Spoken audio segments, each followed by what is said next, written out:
જય શ્રી રામ મિત્રો, ભગવાન શ્રી રામચંદ્રજીના પૂર્વજોની સંપૂર્ણ માહિતી જાણીશું તો ચાલો મિત્રો જાણીએ ભગવાન શ્રી રામના પરદાદાનું નામ શું હતું। બ્રહ્માજીથી મરીચ થયા, મરીચીનો પુત્ર કમ્યક બન્યો, કશ્યપનો પુત્ર વિવસ્વાન હતા, વિવસ્વાનના વૈવસ્વત મનુ બન્યા, વૈવસ્વત મનુ સમયે પ્રલય થયો।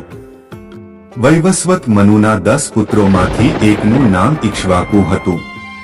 ઇક્ષ્વાકુ એ અયોધ્યાને પોતાની રાજધાની બનાવી અને આ રીતે ઇક્ષ્વાકુ કુલની સ્થાપના કરી। ઇક્ષ્વાકુનો પુત્ર કુક્ષી બન્યો, કુક્ષીના પુત્રનું નામ વિકુક્ષી હતું। વિકુક્ષીના પુત્રો ખાણ, તે અરણ્યથી પૃથ્વીરાજ થયા। પૃથુથી ત્રિશંકુનો જન્મ થયો। સંધમાર બન્યો। 1-2 ત્રિશંકુનો પુત્ર ધુંધુમાર બન્યો। ધંધુમારના પુત્રનું નામ યુગનાશ્વ હતું। યુગનાશ્વના પુત્ર માંધાતા બન્યા। 15 સુસંધીનો જન્મ માંધાતામાંથી થયો હતો। સુસંધીને 2 પુત્રો હતા, ધ્રુવસંધિ અને પ્રસેનજીત। ધ્રુવસંધિનો પુત્ર ભરત બન્યો। ભરતનો પુત્ર અસિત બન્યો। અસિતનો પુત્ર સગર બન્યો।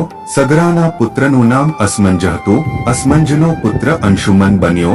અંશુમનનો પુત્ર દિલીપ હતો। શંખનો પુત્ર સુદર્શન હતો।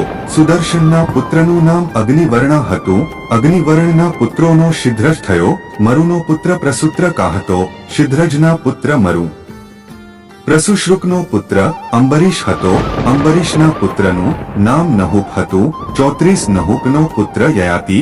યયાતિના પુત્રો નાભાગ થયા। નાભાગના પુત્રનું નામ અજ હતું। અજના પુત્ર દશરથ। દશરથને 4 પુત્રો રામ, ભરત, લક્ષ્મણ અને શત્રુઘ્ન હતા। આમ શ્રી રામનો જન્મ બ્રહ્માની 39 પેઢીમાં થયો હતો।